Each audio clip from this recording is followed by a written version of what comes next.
for There are years, people out there that don't know Yanni or Yiannimize. They don't know. Well, I'm not sure quite how in our day and age. My name's Bav. I would class myself as a serial entrepreneur, not by title, but by action. Invested in property without actually seeing it. Yeah, literally through WhatsApp, I invested in a TV shopping channel. 7 working days, I've bought a chunk of a TV shopping channel. You know, we've made mistakes, catastrophic mistake, don't always get it right. I've had a little bit of trauma in business. I left. It's a tough adjustment. And you know who your friends are. You find out who your friends are straight away. I was a broker. You've got to get your 11 players on the pitch absolutely bang on. You don't need a defender thinking he's a striker. This is a breath of fresh air, actually. Right, so Bav, thank you so kindly for agreeing to come on my podcast. We obviously bumped into each other the other night at a supercar driver event. Yep. Cars, which is what it's always been about and why many of us end up meeting each other in this wonderful world of crazy automobiles. And you've even got your insane GT3 RS parked just outside the van, which for a special edition of this episode, I will cut some B-roll in off. No problem. But Bav, for people that don't know, although there'll obviously be a lot of your followers that hopefully will be watching this episode and have followed your journey, in your own words, who are you and what is it that you do? So my name is Bav. I would class myself as a serial entrepreneur, not by title, but by action. So it's not because I want to be a serial entrepreneur. I am a serial entrepreneur because of what I've actually done and the journey I've taken from leaving Leicester and having several businesses, several investments, done property. So I've constantly evolved in what I've done. So that's me. You know, that's what I did. I'm a lad from Leicester who left when I was 21, came to London for, you know, the big idea and the big dream. And then the rest is history, I guess. And what made you go on that path? Because I was reading up on you before the episode. I read that growing up, you were born in Leicester and your family had a convenience store. And so there must have been some business mindedness somewhere there to be able to set up and run an own business. So where did that first spark come from? My mum and dad bought a shop when I was 6, right? So you're young.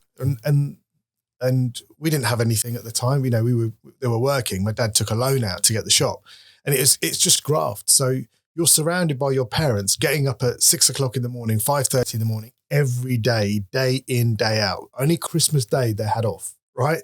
So when you are surrounded by people that are working, your parents are working so hard, it installs an ethic in you straight away. So it's just what you do. It's what you do. It's just what you're born with, you know? And they get out of bed. So naturally you help out. It's a family business. You help out. You do the paper rounds. You do standing in the shop after school. There is no summer holidays. There's no going away on family holidays. It's just full on. And they worked hard for the greater good for me and my sister. You know, that was the reality. They wanted to give us a life and they wanted to give us a stability in something that they probably never had. So, and what did they want? Did they want to see you go down the traditional routes, or did they always have the feeling that you had a bit of a spark in you to do other things? No, they probably wanted me to go down the traditional route. You know, every Asian parent wants a, you know, lawyer, doctor, solicitor, you know, that kind of sort of, but they knew straight away that that wasn't me. You know, so I think for me, they knew that very quickly. But I tried, you know, I did my GCSEs, did my A-levels, and I was going to go to university. But that gap in between, I started working and I got a taste for working, and that's the rest, you know, I just carried on working. Which leads me on to my next question, which is obviously after working in the convenience store, which is technically your first job, being involved in the family business, etc. What did that then go on to? So I got a real part-time job first at a shoe shop. And then I worked in a mobile phone shop. Then I worked in another mobile phone shop. And so they were all sort of part-time jobs. My first full-time job was in a mobile phone shop. And that's where I sort of learned the industry and learned everything about mobile phones. And, you know, at a very young age, being an entrepreneur, I was trying to replicate what they were doing and doing it in a better way and networking and talking to people. And people, what age was that? I think that was around 16 when I started looking at, 16, 17.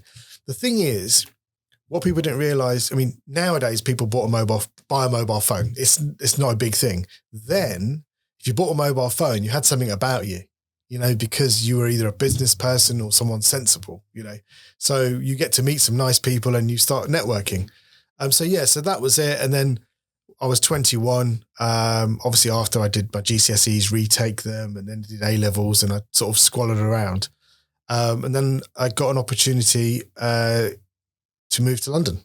I had my ex-girlfriend at the time, or my girlfriend at the time, she said, there's a job here in The Guardian. Why don't you go for it? It's in Southgate. So I drove down, I think it was on a Wednesday. And then I started on Monday. It was literally as quickly as that. And it was all on a promise. When I was in Leicester working in the shop, I was working for a mobile phone shop. I was on like £100 a week. That was it, plus commission. This job I moved for was £8,000 a year, right? So it's more money, literally not that much more, but commission. But I got the sense that I can actually make a clean break, leave Leicester, move to London, start something fresh, and start doing something meaningful and learn. That was the biggest thing, learning. And this experience in the mobile phone world and leading up, this was prior to the launch of the smartphone? Yeah, definitely. This was all very... so on bricks back then? Yeah, push button phones sort of stuff. Blackberries. Blackberries just started. It was all, it was 1-to-1 at the time, and it was all very push button phones, very basic stuff. Now it's a different ballgame. So did that. I worked there for 4 years. Russell was my boss. I progressed from salesman to supervisor to sales manager. So, me and a colleague called James, we basically ran it with Russell, who was the owner. And he taught us loads. Just by being there, he explained and taught us everything, what to do and what not to do. So I learned a lot from him. Then I got headhunted to run an accessory business. With Russell, we grew that business massively. And that's the importance of networking then, which is what you mentioned a minute ago. Yeah. So with Russell, we were doing 40 phones a day to the consumer. We ended up doing 1,000 phones a day, to the consumer. And at that point, that was unheard of. We were absolutely flying. I learned everything, did everything. And I thought I'm actually achieved everything I want to do. And then I decided, so then someone approached me and said, look, you've grown a business. Why don't you do the same in mobile phone accessories? And I did that for several years. Then 2005, I had my first, point where I went, okay, now I'm done. I'd made good money in the first job, made great money in the second job. And I'm like, I'm done. And I'm done with the industry. I'm out. And I wanted to then concentrate on property. That was what I wanted to do. There's a really interesting point I wanted to pick up on then, because I've experienced firsthand, I guess you could call it ageism in a way, when I know deep down that I'm capable of doing things and have proved to have done things. But sometimes when you just get the wrong board for say, or a bunch of people together that are all of a specific age, they kick away anybody young with any ideas, depending on their experience. So we skated over. It's like, oh, and I got head to I come and run that business. So what age were you when you were running that business? So the second term, my second job, I was there from 25 to 30. 25 to 30, yeah. And I was the group MD. Wow. So that was a £2 million business. I got it to £16 million, very profitable. I took my slice of the cake and I went, I'm going to do property. Now, the thing is that when I learned very quickly with Russell that do not look at the person, their age, their ethnicity, their background, etc. Look at what they can do and how you can help them and mold them. It's the key, because even so in 2005, we're done, I'm out. But someone who used to work for me comes to me and goes, I want to set up a new business. And I said, well, I don't really want to go back into the game. And he convinced me, and we went in and started a new business together. And that was until 2019. That was Genuine Solutions. And in that business, because it was mine, we took on people from all walks of life, from everywhere, because we didn't discriminate. Because we were like, listen, just, you need a chance, let's do it. Because someone gave me a chance. Yeah. So when I first moved to London, he took a punt. He went, well, you sound like you know what you're doing. You look like you know what you're doing. Show us if you can do what you're doing, and that's where it started. Wednesday, Thursday, I'm having this interview, and then next minute, Monday, I'm in the office. I'm working for a London company, and I'm sleeping on the floor in my aunt's old flat. That's how it works. So from the 90s to 2005, you're learning to run a business, then running a business. It's just graft. It is literally the hours were ridiculous. You are working whatever hours it takes. I basically treated it like my own business, and that's what got me steps. Now, if you work for someone and you want to be someone, you need to act like you own it. You need to act and behave like you're taking responsibility. You can't just go at 6 o'clock. Yeah, I just work for the boss and I'm off at 6 o'clock. That's not the ethic. That's not the work ethic. It's not going to get you anywhere. Not at all. Not at all. So many people think that it's just going to drop on the lap. It's just going to happen. It won't. Where did you pick that up from? As soon as I started working. Do you think that's natural? Do you think that was from what was installed in you from your parents? I think it's probably installed, but it is common sense. And common sense these days is not so common. That's the problem, isn't it? And I often say that, and you have to grow, when we were sitting there, and bear in mind, when I'm sitting there, me, Russell and James are sitting there, we're advertising on TV, we're in the newspapers, we're here. So it's 24 hours we're on. We're live 24/7. So we're working 24/7. We're having shifts. So some weekends I'm working all the way till midnight on Saturday, Sunday. It's no stop, So we shared the workload, yes, but it wasn't, I really don't want to do that. And I don't, there was no off days. There was no sick days. There was no, I don't fancy it today. It was you're involved. You get involved and you have that sense of commitment and you do it. That's how you work. And that business in 2005 was the first business you had your own shares in? Yeah. So me and a partner, 50-50, started the business. And March 2006, we moved into our first unit. Up until 2007, we then grew. We ended up having 5 warehouses, 5 units. And we were basically selling mobile phone accessories to the market, to the world. And we then moved into recycling. And that is where we changed what we did. So we took on some great people. There was a chap called Peter who we took on board, who was absolute god of knowledge, absolutely knew everything about recycling. He more or less, he was Mr. Environmental Agency, he knew everything. And we started recycling mobile phones and mobile phone accessories. Like a buyback system? No, we sat behind that. So where you might have a buyback system, like the big brands in the UK, CEX, etc. CEX, Mazuma, Envirophone, we would sit behind it, even with the networks. Because what would happen is, let's say you send your phone in and they can repair it, or it's broken and it's under warranty. They repair it and they throw it back. If they can't repair it and they call it beyond economical repair, which means it just costs too much to repair it, that would come to us. So we would then, our economies of scales were better. So we would put maybe 2 phones or 3 phones and make a good phone. And then we'd sell it back to them. And sell it back to the market. So we were helping them save money. We were helping them not waste. Mobile phone accessories was massive. We saved so much going to landfill. It was unreal. And that was a big part of our business.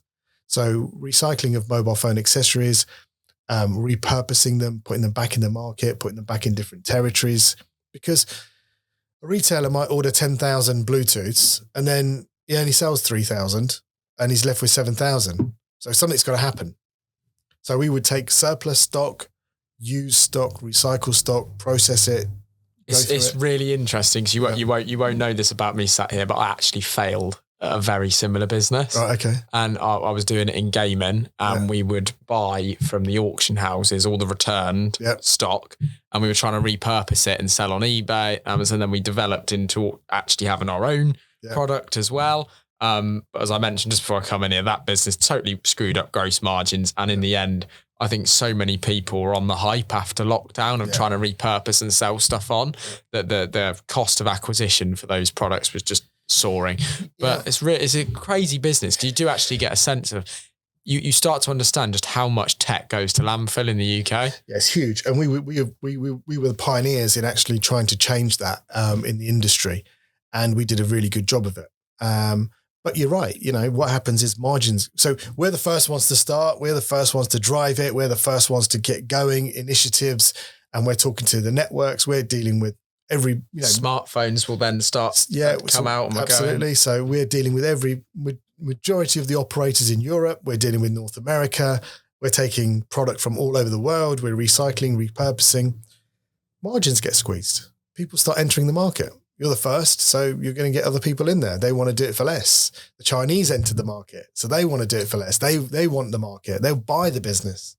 So yeah, so it was it was interesting. It was good. We did an amazing job on the PR of the business, growing the business.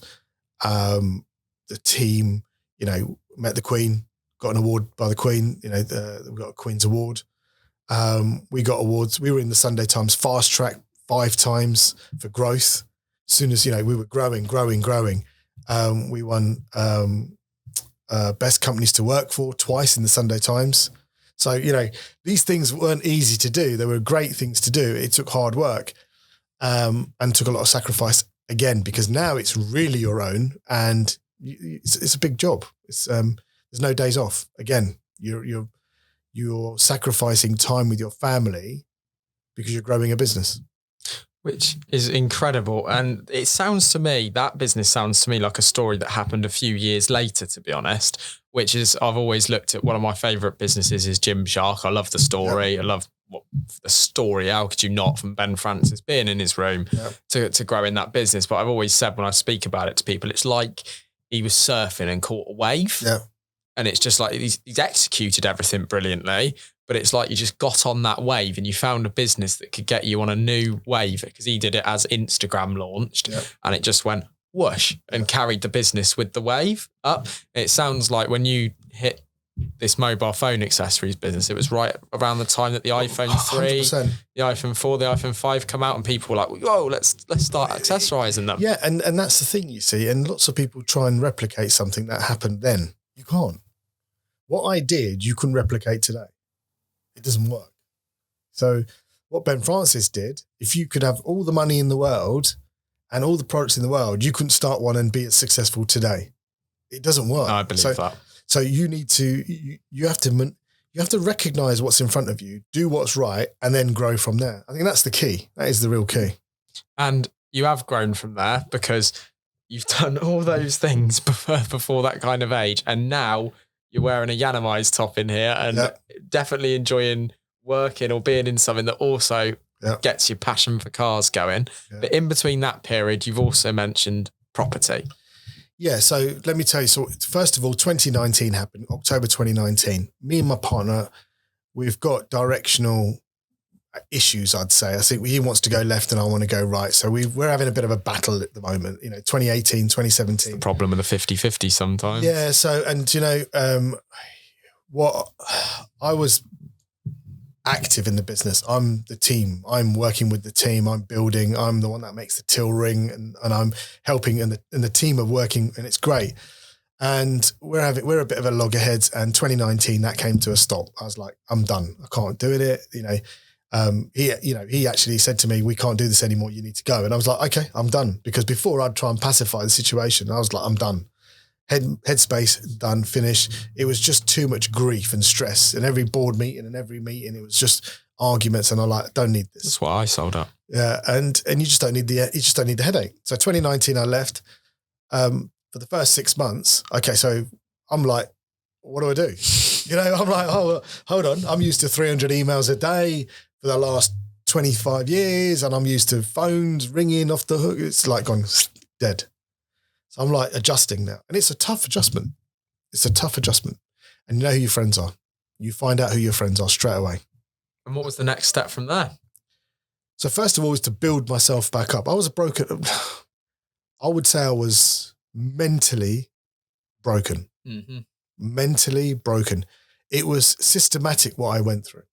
And I probably wasn't the best version of myself while I was there in that environment.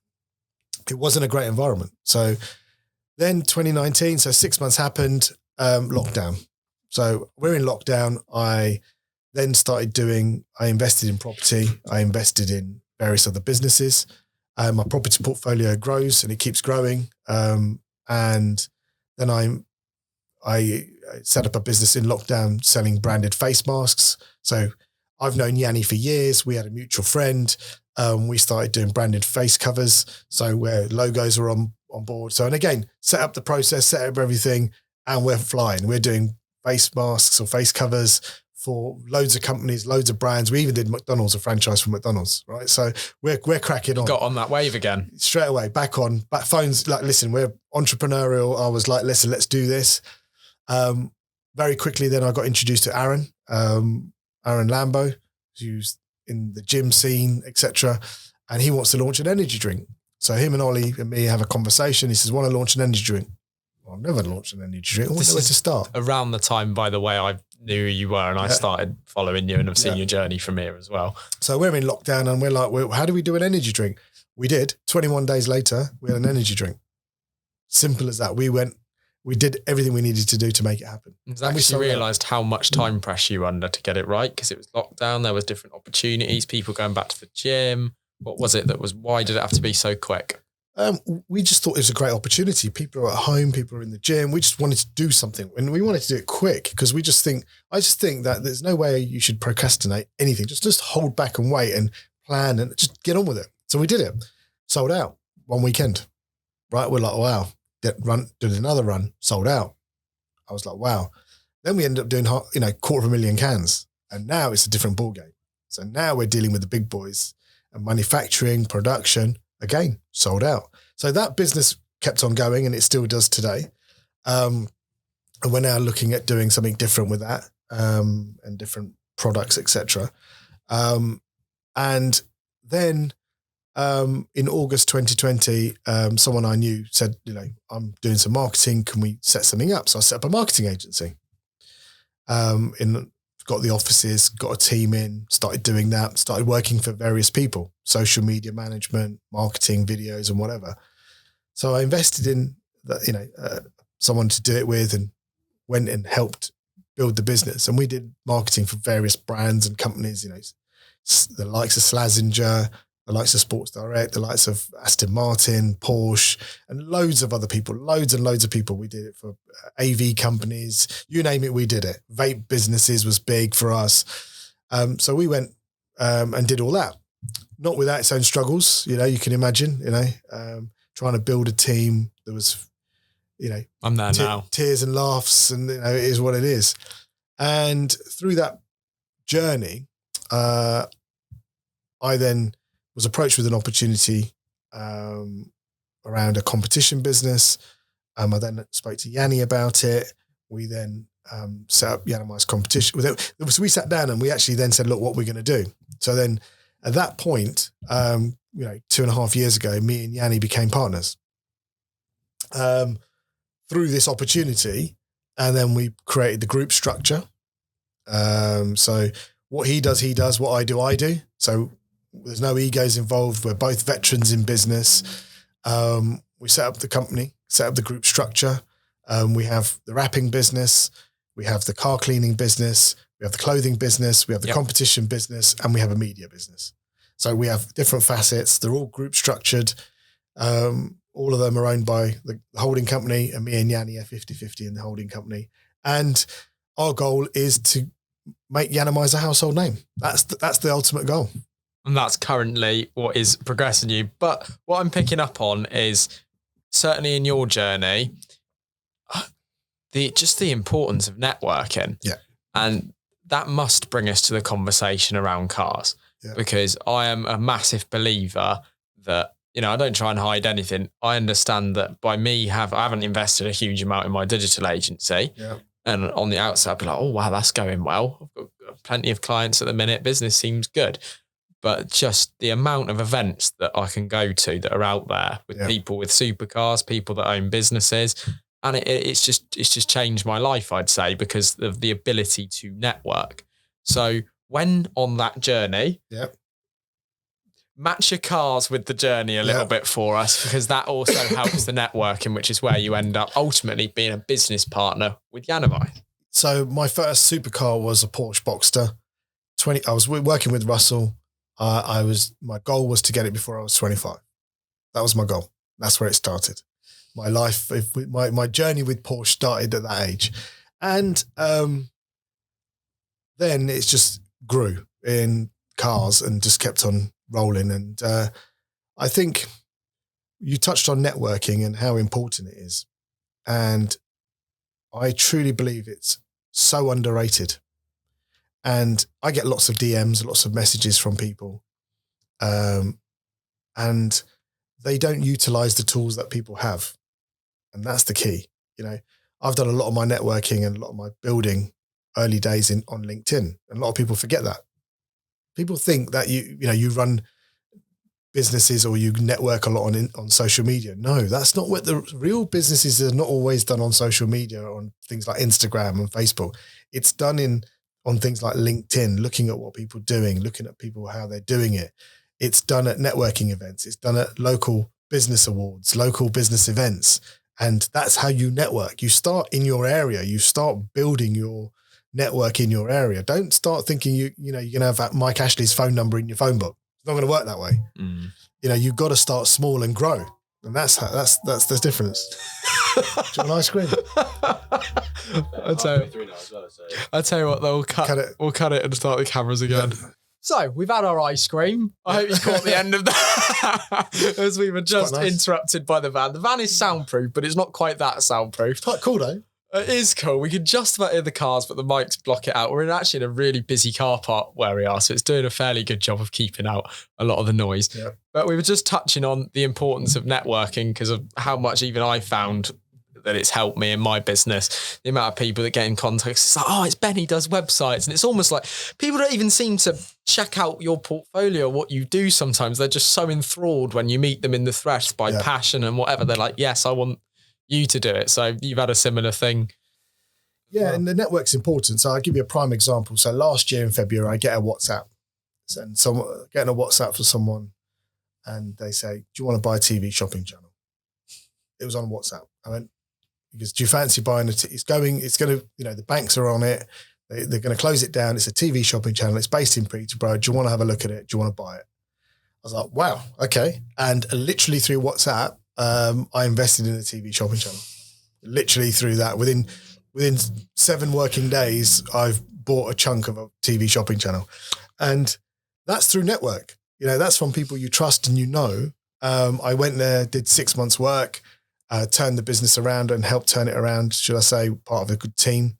And I then decided in August I was on holiday and it was a bit of a full on. I'd gone from doing what I want to like a full on business. And I ended up selling the business in August. So 6 months in, sold my shares to Mike Ashley, Sports Direct. Wow. So again, it's the network. It's who you know, right? It's how it works. So what gives you the confidence, I suppose? Because there's people have different levels of confidence that are all entrepreneurs with different levels of confidence and risk-taking ability. But I definitely say that the guy that can positively look at a business that is failing or is really struggling and thinks, I can turn that around. Where did you learn that skill? I know what I can do.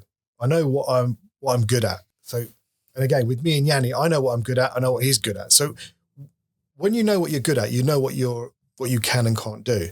Now, let me ask you this. A lot of people say, let me ask you this. What's the definition of an entrepreneur? Somebody that's willing to try. Just try? I think someone that is willing to make that step and take a risk that could impact their life in a positive or negative way is an entrepreneur to me. Yeah, that's a fair understanding. So by me doing drop shipping and copying, pasting another person's business, is that an entrepreneur? No is my initial reaction because I actually moan about that a lot. And I'd actually like to get somebody on that's in that space because I'll answer your question first and then go off on a tangent. No, I don't believe that is an entrepreneur at all because I don't think they're taking a risk. I don't think that setting a business up for less than 100 quid that's drop shipping is that definition of taking a risk to change your life. But don't you think the term entrepreneur is used too much? Yeah. Maybe we need a new term for someone that actually succeeds as an entrepreneur. Look, just because I'm doing a side hustle doesn't make me an entrepreneur. Yeah, maybe side hustle is the platform. It's a really interesting point, that. But I get this all the time. I get it. I get messages because on one of my Instagrams, I help people. They message me and I help people. They go, I'm an entrepreneur and I'm going to do this. And I'm like, how are you an entrepreneur? You haven't done anything. You've already labeled yourself up and you've not even started your business. So maybe you can only label yourself once you've completed a task that you set out to do. And that can't just be starting it. No.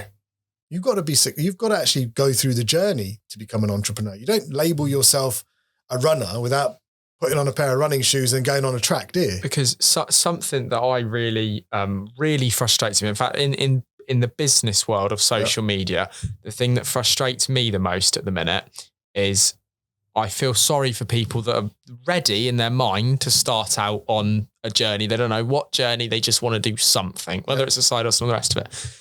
And they get someone pop up on their phone with a blue tick and 170k followers that says, I'll start you a dropshipping business. And what we'll do is we'll deliver you a Shopify website plugged into either Alibaba or a Printful site. Yeah. And you pay me £350 a month and I will be your networking mentor.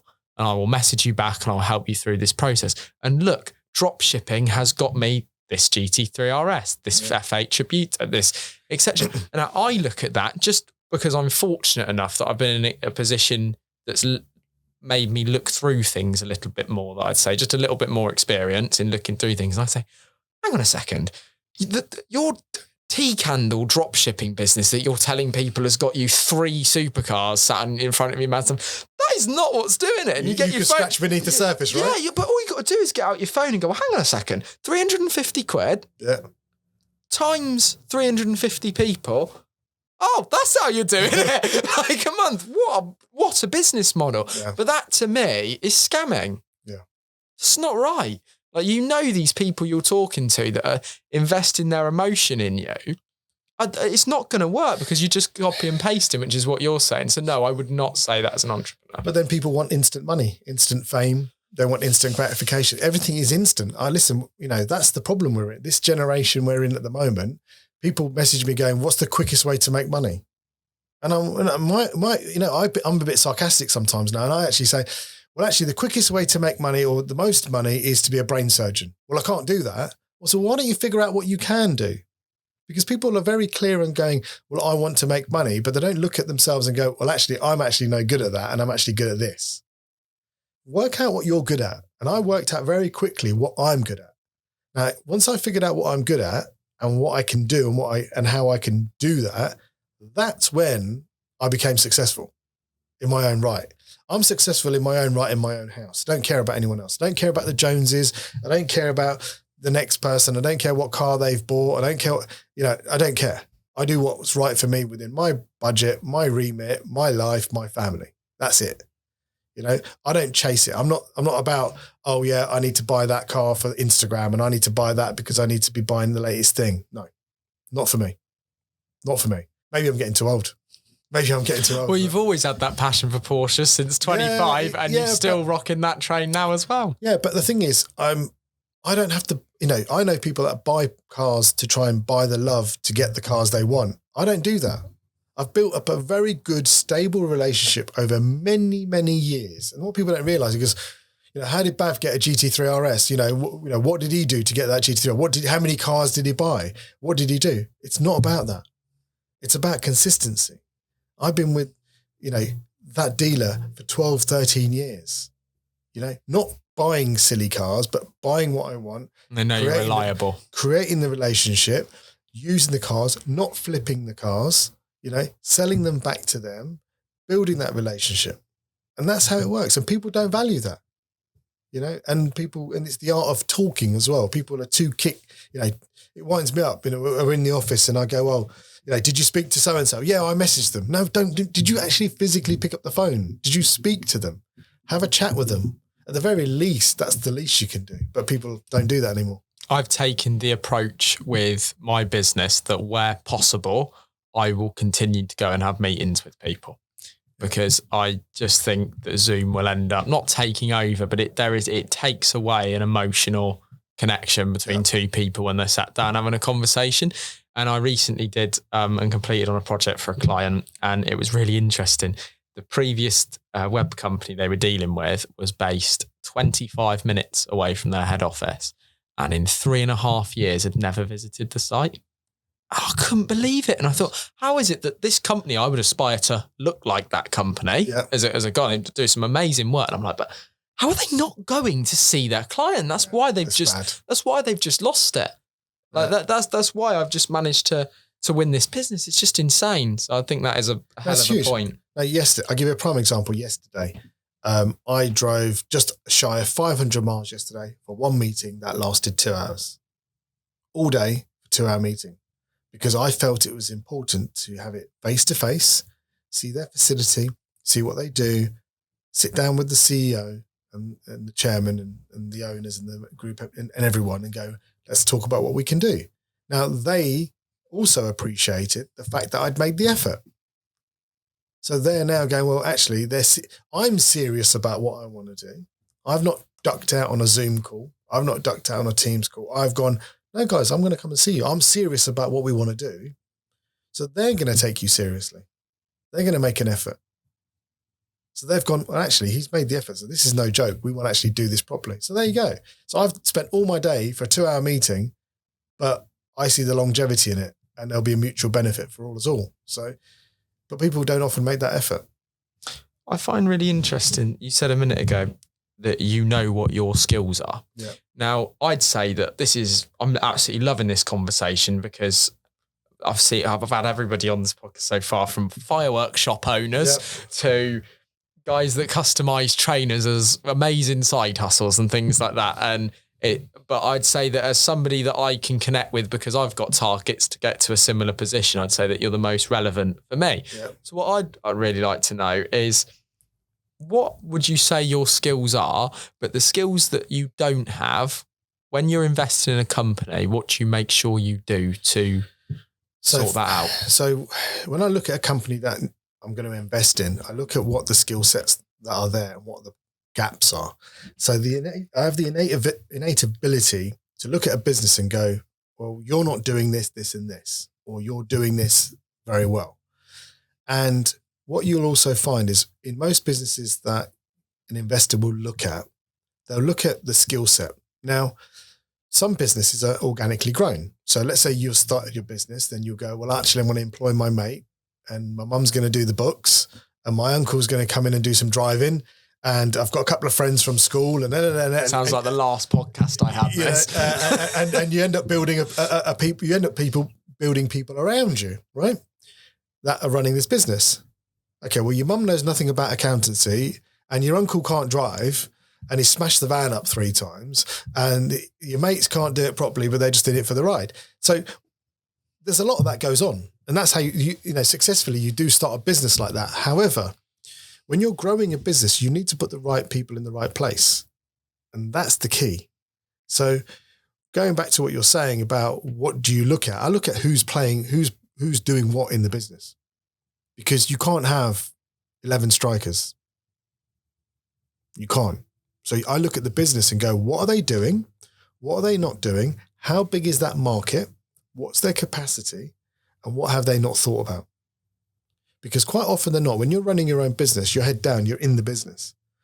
And most people don't think and look about being on the business. It's a big difference. In the business, I'm in it day to day. I'm hustling. I'm doing what I've got to do. On the business is a helicopter view going, actually, where are you going? What are you doing? What's the long-term play? Where's the next step? So it's the battle and the war. So it's always people changes. Putting people in the right place is the first thing or the major thing. I have a thing called the 3 Ps. First one is people. Have the right people in the room. Right? Because if you've got toxic, bad apples, it's not going to work. Now, I'll give you a prime example. Got a bowl of fruit at home and the fruit's going off. You go to Sainsbury's or you go to Tesco's, you go and buy some more fruit. You don't put it in the bowl, do you? No. Why? Because it's with all the other ones. It's going to go rotten, right? Yeah. So if you're running a business and you've got a load of bad apples in your business, you don't bring in a load of new people and go, yeah, bring in. What do you think is going to happen? They're just going to make them, yeah. It's going to be that negative mold vibe. them in the same. So either you need to change the methodology and terminology and what you're doing with these people and understanding what these people are. So people is the first thing. You've got to sort the people out, making sure they're happy, making sure they're content, Not everyone wants to be an employee for the rest of their life. So do you need to give some shares away? Do you need to give some equity away? Business owners are very much, it's all mine. I'm going to keep it all. They don't want to give anything away. But you're never going to retain great people then, are you? Because great people will go.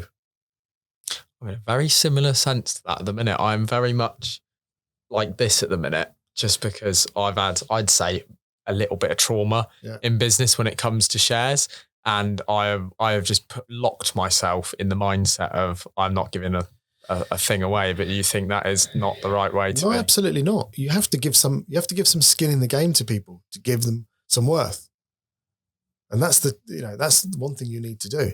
Now, and the other thing is, managing people and managing perception. So you run a business or you are a department. You expect the person you employ to be as good as you. Are you mad? It's never going to work. So my theory is that if you do a job and you're good at it and it's 100%, you're bang on the money, box ticked. The person you take on can only be 80% of what you do. They're only going to be as 80% effective. If they were 100%, you'd be working for them. So you have to accept they're going to be 80% as good as what you do in that job. 80% is the rule. Now, what happens when they employ someone in their team? They're going to be 80% of theirs. But what that 80% allows you to do is grow. As grow as what I can have more scope. What people realize, they go, he's not doing it the way I do it. He's not doing it as well as I do it. Well, they're never going to do it the well as you do it. That's not the way it works. You've got to find their skills and let them run with it. And as business owners, we're very, people are very scared to let tasks go that they don't understand and control. But you have to work with people that you can trust. And you currently now work with Yanni, who I've obviously followed, love of cars. How can you not know who Yanni is? And you must have. There are people out there that don't know Yanni or Yiannimize. They don't know. There are people out there. I'm not sure quite how in our day and age, because it's been brilliant to watch the journey of Yiannimize. In fact, Rowan sat in the corner helping out on this podcast. I believe you've had a vehicle in the past, or with your dad, you even come to Yiannimize and had a Range Rover wrapped. Yeah. So everybody knows about it. But what I find really interesting about Yiannimize, and something I'd love to ask you about, is I've even seen it when a business looks incredible from the outset, and that might just be because of numbers, so followers, happiness, videos, all the rest of it. But behind the showroom, it's a showroom. But behind closed doors, it's like this is or something needs to change. And obviously, we've publicly seen that one of the biggest changes in the last year at Yiannimize is shrinking down the vehicle wrapping. Now, I just looked at that and I just thought soaring overheads. Yeah, but would you like to explain a little bit about how you aided that business? The strategy with Yiannimize full stop is to get the brand out there. Okay. We are always going to wrap cars. We do it well. We do what we do. The opportunity came about with Simon and to put the wrap bays in urban and manage that and co-manage that. It just works.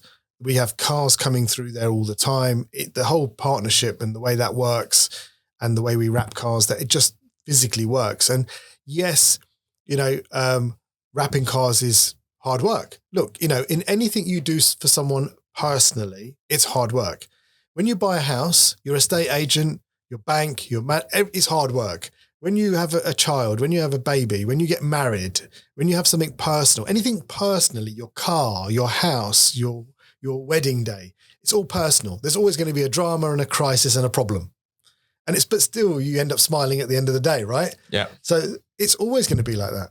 In any walks of life, any business like that, because you're dealing with someone's personal assets, someone's personal stuff, right? We've made mistakes, and there's been videos we put out when Yanni's done videos saying we made, catastrophic mistakes. We've made great things we've done. It's no different than any other business. We don't always get it right. And that's the truth. It's just the fact that we're a public facing business, right? Yeah. So people talk. We don't always get it right, but damn sure we get it right most of the time. And we do a good job at it. And that's the journey you're on, is currently Yiannimize is your main prospect at the minute, but you've still got other investments going on behind the scenes. Yeah. I mean, they'll continue, and I get a new business approaching me daily, weekly, and saying we want to do this, and I'll look at it. But yeah, my focus is all things Yiannimize. We're looking at different areas, different sectors, different countries. We're looking at all the stuff we're doing on media, and it's just expanding the brand. That's what we're looking at. So there seems to be a heck of a lot of success on that journey. There must have been one time that you might have got it wrong. Can you tell us what you think the hardest part has been so far, from where you first had your first shares in a company to now? What, just anything? Just per se? Yeah, what was the hardest thing to get over? Or a point where you didn't think there was any return? I've had one. During lockdown, I invested in a business with someone, and on paper, they looked amazing. In reality, ticked all the boxes. Everything was planned out. Everything was what it was. And Brexit ruined it. Our importation, manufacturing, and everything to do with it just absolutely scuppered everything. And it was literally like, do we throw more money at it and try and salvage the situation, or do we not? And I got to the point where I lost the money, and I was like, I'm done with it. There's no point.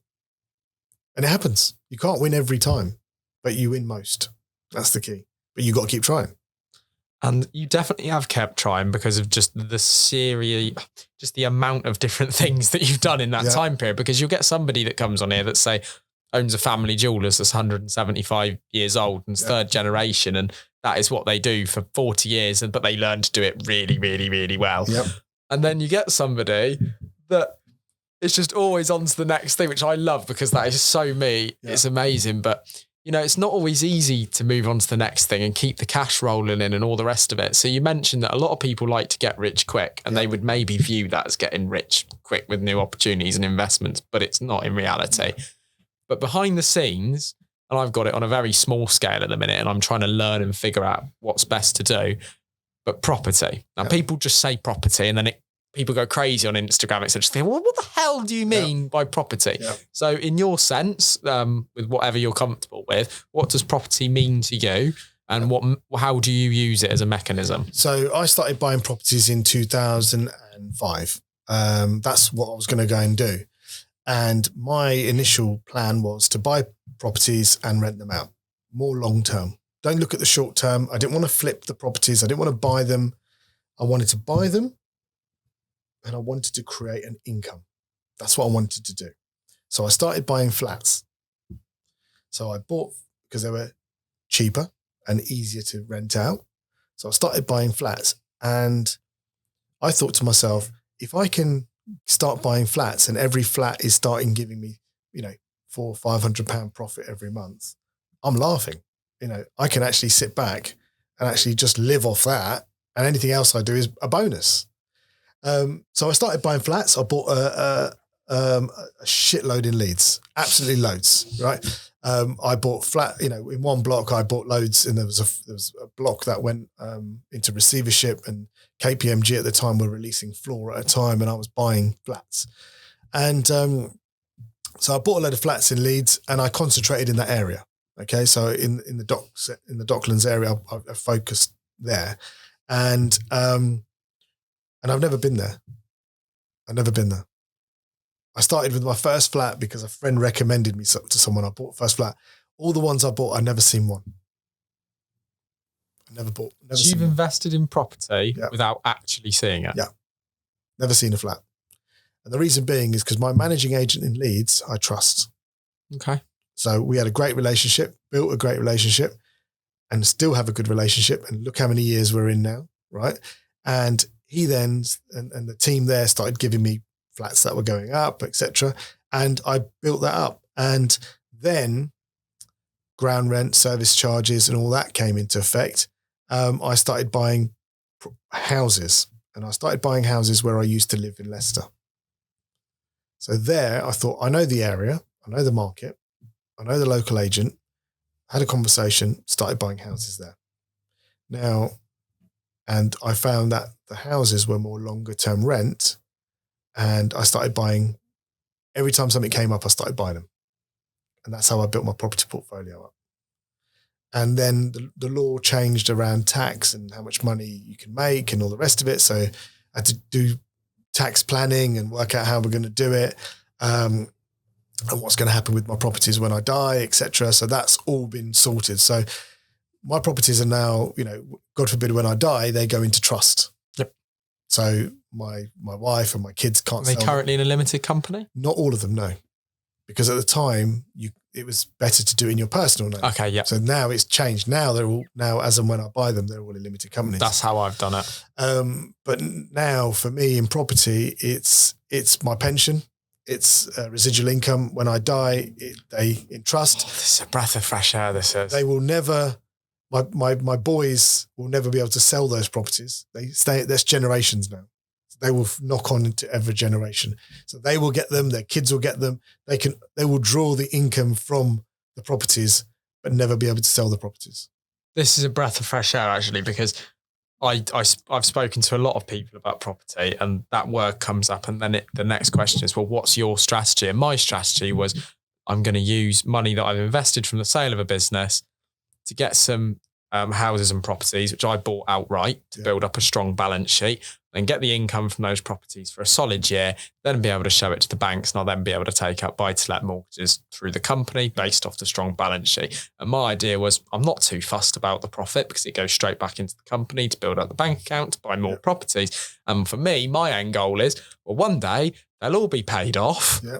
That'll be in a day where 25 years from now, if you say that's what the mortgages are, I'll be about 50.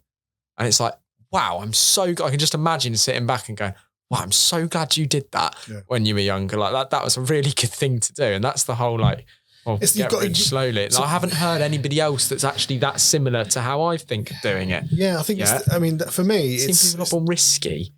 Yeah, but no, I don't think so. I think, there's people out there that buy properties, they do HMOs and they do flipping and they buy it, sell it and whatever. For me, this is a long-term play. Interest only, try and make the equity. Yeah, it's a long-term play. My mortgages, when the mortgages happen, I do a 5-year fixed. I do a 5-year or 7-year fixed. I need to know what I'm paying. I need to know when I'm paying it, and it's clear as day. I don't want ambiguity. For me, I know exactly what I'm earning. People might go, well, you just go and you're here, there, and everywhere. You're spending money. I said, well, it's all calculated. It's all physically calculated. I know exactly. So that's one of your best traits as an investor is managing money. Yeah, you have to. You look after the pennies and the pounds look after themselves, but you have to manage it. So going back to businesses and investments, first thing is people, making sure you got the right people, right? And the second thing I've always said is the process, the business process. Okay. Because what happens is in the big businesses, processes get put in place without thought. Oh yeah, well, I'm going to raise a purchase order. Okay, what are you going to do with that? Well, I need to go to him, her, and then I've got to go all the way around. I said, why? We've always done it like that. That's what I always get. We've always done it like that. I mean, that's because Elon had this with the manufacturing in Tesla. Yeah. That was the favorite. What you're saying, that was the favorite one I've heard was, well, why are we putting that weld there? Yeah. When that's the machine that's broken down. Yeah. So I get that. And for me, it's then the process of the business. How does it work? What happens if? What happens with the journey? What happens when that happens? What do you do there? How, where, why? And then you look at the process. The right people in the right place, then the process. And then the last thing is the product. Product and then creating partnerships. So it's literally P all the way. Profit is the last thing. It's down the line. Because if you haven't got the right people, haven't got the right process, your profit will just seep out. And do you think I've come to learn as, I'd say, a young entrepreneur, that I would now value cash flow as a more important part of the business than profitability to me? Yes, because it's one of the biggest things that people fail. People's businesses fail because they don't get the cash flow right. But again, it's about making sure you got the right person next to you. So if you're no good at cash flow and you're not understanding how it works, it's having the right person next to you. So you've got to get your 11 players on the pitch absolutely bang on. And you don't need a defender thinking he's a striker. That's what you need to do. And you don't need your goalie going up and taking penalties. So what I'm saying is that you get your people right, you get your process right, so then everyone knows what they're supposed to do and how it needs to be. Give them responsibility, give them autonomy. Let them run, let them make mistakes, sit them down. I used to have one-to-ones with my team on a regular basis. Even now we have a weekly meeting. We go sit down and go, what we're doing. not micromanage, but guide, help, and plan together. And then you grow. Because they're growing, you're growing. You can't be doing everything yourself. And that's what people probably fail when I know people that do that in their own business. Oh, I need to do everything myself because they're just crap. My staff are rubbish. I have to do everything myself. And wait, no, that means you're rubbish. You should have planned. You need to sort yourself out. It's not your staff. You need to manage a bit. You need to work out how either you've got the wrong people, which is your fault, or you're not doing things correctly, or they're disengaged. Nothing worse than a disengaged employee. Well, I want to thank you. We try and keep these episodes at about 50 minutes to an hour. So we're going to cut there. But I hope this has been unbelievably interesting to people that are already on their business journeys, I think, and in entrepreneurship. This will really help them and inspire into many others. And I've absolutely loved hearing your story, and I'll take away many points of that for my own journey. So thank you so much. I look forward to seeing what you and Yanni do together with the group. Brilliant. Cheers. Thank you very much, Ben. Cheers.